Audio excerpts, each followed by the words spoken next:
অক্ষয় তৃতীয়া হল হিন্দু পঞ্জিকার বৈশাখ মাসের শুক্লা তৃতীয়া, অর্থাৎ শুক্লপক্ষে তৃতীয়া তিথি। এটি হিন্দু ও জৈন ধর্মাবলম্বীদের কাছে এটি বিশেষ তাৎপর্যপূর্ণ তিথি।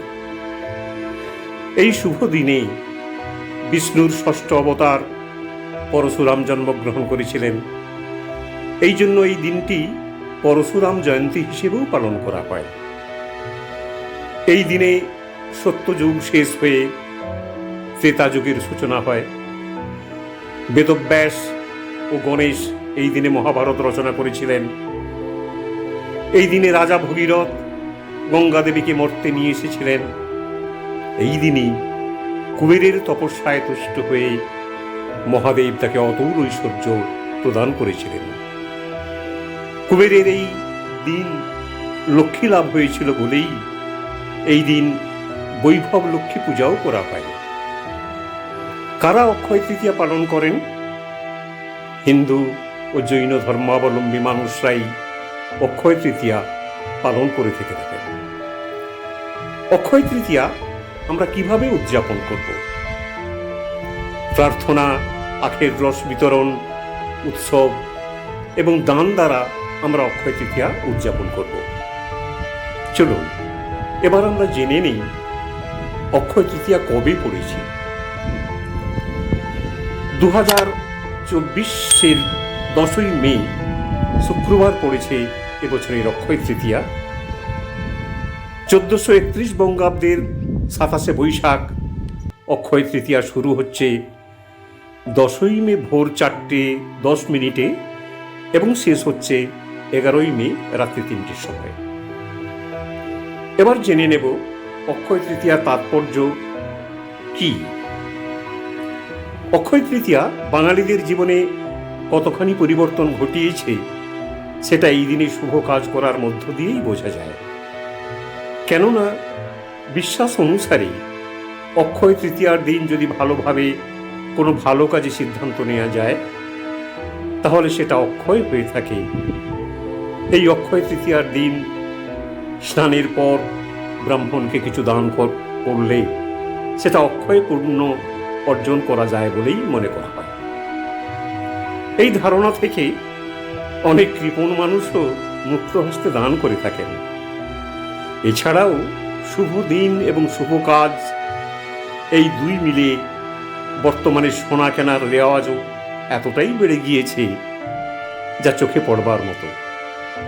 যেহেতু অক্ষয় তৃতীয়া হিন্দু এবং জৈন ধর্মের একটি বিশেষ উৎসব, সেক্ষেত্রে জৈন ধর্মে অক্ষয় তৃতীয়ার দিন ভগবান ঋষভদেবকেও সম্মানিত করা হয়। পূজা দেওয়ার রীতিও রয়েছে। প্রথম তীর্থঙ্কর যিনি, তিনি আখের রস খেয়ে তার 1 বছরের উপবাস সম্পন্ন করেছিলেন। সনাতন ধর্মে অন্যতম গুরুত্বপূর্ণ দিন হিসেবে বিবেচনা করা হয় এই শুভ অক্ষয় তৃতীয়া দিনটিকে। এই দিনে যে কোনো কাজ শুরু করা যায় এবং এই শুভ কাজের ফল অনন্ত দিন থাকে। যেমন সোনা কেনা, গৃহপ্রবেশ, গাড়ি কেনা, বিনিয়োগ করা, ব্যবসার হালখাতা, নতুন ব্যবসা শুরু করা, বিবাহের দিনক্ষণ ঠিক করা, এছাড়া আরও অনেক কিছু।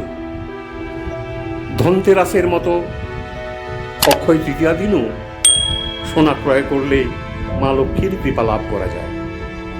এই দিন লক্ষ্মী পূজা করলে লক্ষ্মী দেবীর আশীর্বাদ লাভ করা সম্ভব হয়।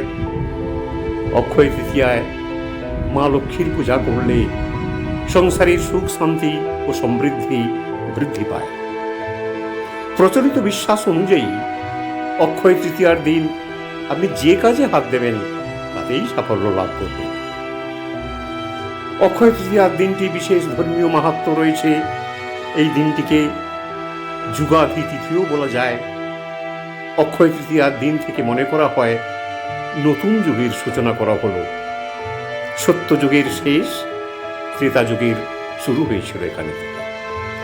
এই দিনেই মহাভারতের রচনা শুরু করেছিলেন ব্যাসদেব গণেশজিকে নিয়ে।